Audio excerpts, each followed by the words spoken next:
So what was the condition of the electrical in this 114-year-old house? So perhaps one of the funniest things about this is we're launching our electrical division. One of the first people we hired was Jared. So now we have a Jared, and a Jarrett. So two people with the exact same name and one with a slightly different name because he has an R and two T's in it. But if your hearing's as bad as mine, no matter how most people say them, they all sound like Jared to me. And so we just made it confusing. And even though like Austin is a town of, I don't even know the exact number, but it's not very many people. There's a Jared that lives 2 doors to the south of me. There's a Jared that lives a few doors to the north of me. There's multiple different Jareds in Austin. There's multiple different people here. So now I am just ridiculously confused anytime anyone's going to say my name. But at least it's not going to stop us from doing phenomenal electrical work. So when I first looked at it to see if I wanted to buy this home, I could tell the main power line wasn't even connected. I'd already talked to Rocky Mountain Power before the bid was finalized, but I couldn't quite have imagined some of the different things that we were going to find. Some of the contractors had come in,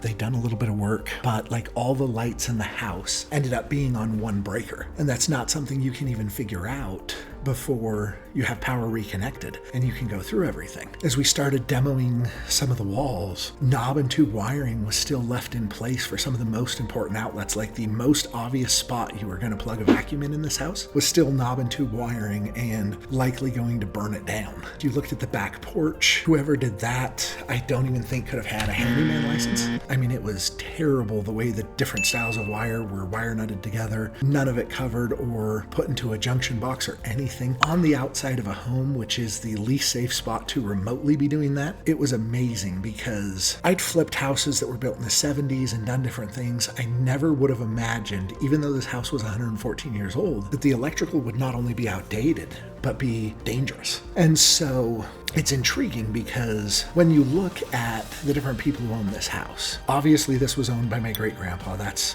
part of why I bought it. Then it was owned by my Aunt Jenny and her husband Scott. And so the Boyders were all living there. And then the house was sold to a wonderful lady who was a truck driver. Her name was Judy. Well, I shouldn't say she was a truck driver. She worked at the trucking company. I'm making an assumption she was a truck driver. And then it was sold again to the family that the house went into foreclosure on that had all the different problems. So most of the people that owned this house were older when they owned it. So they were hiring different contractors. They weren't going to go down into the crawl space or crawl up into the attic and verify the contractor's work. So they hire a guy probably because he's the cheapest, and he takes and he connects. He did put in new wire, but he connected every single light bulb in the house to a single circuit. Every room on one breaker. And so that breaker ever fails or you ever have a problem, instead of just losing the lights in one of your rooms or a quarter of the house or half the house, you lose all of your lights all simultaneously. And looking at what was done in this house, I realized now's the time. I had to do it. I mean, yes, it's a massive step, and it's probably one of the more important ones we've taken so far because now it gives us HVAC, plumbing, and electrical so that we can take care of our customers' needs in basically their entire house. But it's something that can be done to make sure that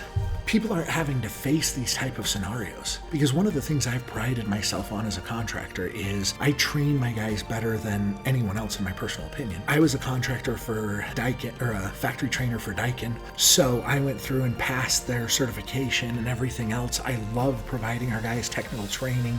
I give my guys the best tools. I mean, even when it comes to sizing heating and air conditioning equipment, I send them out with an iPad that has LiDAR so that they can do a 3D image of your house, come up with a perfect picture of exactly what size equipment you need, and it's amazing. And so I wanted to give people that ability. When it came time to finally give power to my house, Rocky Mountain Power came out and they were trying to avoid a storm. So they were trying to get it done as quickly as possible so that they could have it all done before the rain came in. But what happens to anyone, no matter how good you are, all of these guys were, professional linemen. This is what they do for a living. When you're in a hurry, it's not that hard to make a mistake. And they ended up cutting the main wire short. So they had to then go in, cut another piece of main wire, patch it all together, connect it. So it ended up taking them longer than it would have had they just taken the 5 extra seconds to remeasure and make sure that they were putting in the correct size. And so it's kind of funny because you look at how they were doing it and it wasn't a huge issue what occurred. And they made sure that I had power and that everything's safe. Just like if one of my guys ever makes a mistake, I'm absolutely going to stand stand behind it. But it's not necessarily whether or not you make mistakes that makes you a great contractor. It is how you stand behind that work and how you fix those issues. And so obviously they took care of it right away. But like so many of our customers, they may have an issue with one thing or another. But what truly matters is you still get that 5-star rating by going out and taking care of them, by making it right, by being the type of people who are going to honor your word. And I love that. And so, as you're looking at this house, as we finally get it done, the electrical side isn't glamorous. It's not a granite countertop. It's not anything pretty. Most of it's going to be hidden behind the walls, and you're never going to notice it. But the work that went in to bring this up to code, to make sure it was safely routed, to make sure,